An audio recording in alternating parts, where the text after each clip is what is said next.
Hi friends, நம்ம இப்போ one pot chana masala பண்ணலாம். அதுக்கு என்னென்ன வேணும்னு சொல்கிறேன். அதுக்கு ஃபஸ்ட்டு தக்காளி ஒரு 4 டொமேட்டோ எடுத்து நல்லா ப்யூரியாக பண்ணி வச்சுக்கோங்க. டொமேட்டோ ப்யூரி பண்ணி வச்சுக்கோங்க. அதுக்கப்புறம் ப்யூரி பண்ணி ஒரு பவுலில் போட்டு வச்சுக்கோங்க. அதே மிக்ஸி ஜாரில் நம்ம பாயில் பண்ண சன்னா இருக்குல்ல, அதோட ஒரு 4 கேஷ்யூ நட் போட்டு நல்லா மிக்சியில் கொஞ்சம் கிரைண்ட் பண்ணி கொஞ்சம் வாட்டர் போட்டு நல்லா இது பண்ணி வச்சுக்கோங்க. அதுக்கப்புறம் குக்கர் வச்சுக்கோங்க. நம்ம குக்கர்லேயே இன்றைக்கி சன்னா மசாலா பண்ண போகிறோம். குக்கர் வச்சுட்டு அதில் ஆயில் போட்டுக்கோங்க. ஆயில் போட்டுட்டு ஒரு 2-3 ஸ்பூன் ஆயில் போட்டுக்கோங்க. ஆயில் போட்டுட்டு அதில் நம்ம ஒரு கரம் மசாலா ஒரு கரம் மசாலா போட்டுக்கலாம். என்னென்ன வேணுமோ ஹோல் ஸ்பைசஸ் போட்டுக்கலாம். ஹோல் ஸ்பைசஸ் போட்டுக்கிட்டு அது நல்லா பொரிஞ்சோன்னே அதில் நல்லா கொஞ்சம் கஸ்தூரி மெத்தியும் போடுங்க. ஸ்மெல் நல்லாயிருக்கும்.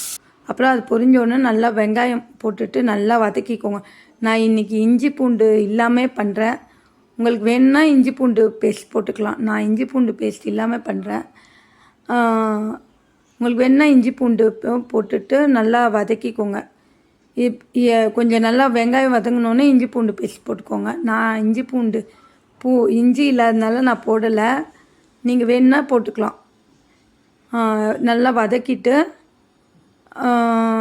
அப்புறம் நல்லா வதங்கினோன்னே நல்லா வதக்கிக்குவோம். அது நல்லா ஒரு நல்லா ஒரு பிங்க் கலரில் ஆனோடனே நல்லா வதங்கினோடனே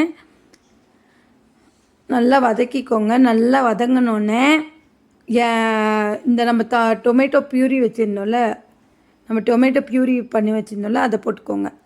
இது நம்ம ஈஸியாக குயிக்காக நம்ம ஈஸியாக பண்ணிடலாம்.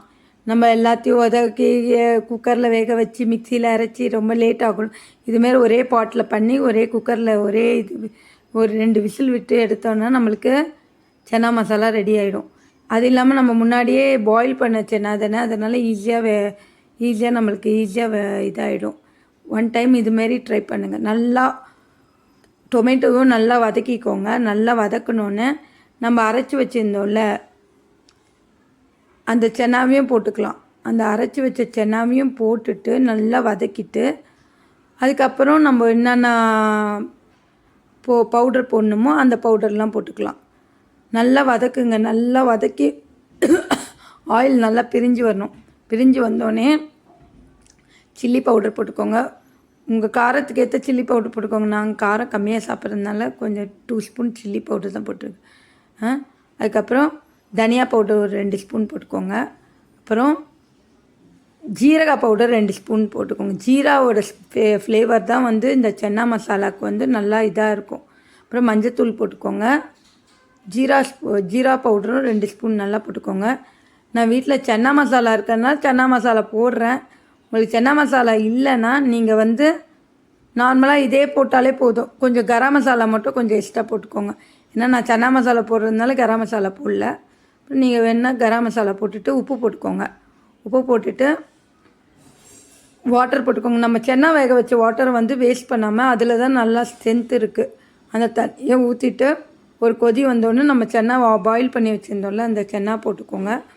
மேலே எங்கள் வீட்டில் கொத்தமல்லி இல்லாதனால போடல. கொத்தமல்லியும் அப்புறம் நம்ம இது இருக்குல்ல, கஸ்தூரி மெத்தியும் போட்டுட்டு நல்லா ஒரு கொதி வந்தோடனே குக்கரை மூடி வச்சுருங்க. குக்கரை மூடி வச்சுட்டு நல்லா ஒரு 2 விசில் வந்தோடனே ஆஃப் பண்ணிங்கன்னா சன்னா மசாலா ரெடி. நான் எப்பயுமே ஒரு ½ டம்ளர் மில்க் போடுவேன். அது மேலே க்ரீமியாக இருக்கிறதுக்கு. அதுதான் ரெஸ்டாரண்ட் ஸ்டைலில் சூப்பராக இருக்கும். கொஞ்சம் க்ரீமியாக நல்லா இதாக இருக்கும். நான் மில்க் இல்லாததுனால இப்போ ஃப்ரெஷ் மில்க் போடுறேன். உங்களுக்கு ஃப்ரெஷ் மில்க் இல்லைன்னா நீங்கள் ஒரு ½ கப்பு மில்க் போட்டுட்டு லைட்டாக ஒரு கொதி வந்தோடனே ஆஃப் பண்ணிட்டிங்கன்னா சன்னா மசாலா நல்லா க்ரீமியாக ரெஸ்டாரண்ட் ஸ்டைல் மாரியே இருக்கும். உங்களுக்கு பிடிச்சிருந்தா என்னை ஃபாலோ பண்ணுங்கள், லைக் பண்ணுங்கள், ஃபாலோ பண்ணுங்கள். தேங்க்யூ.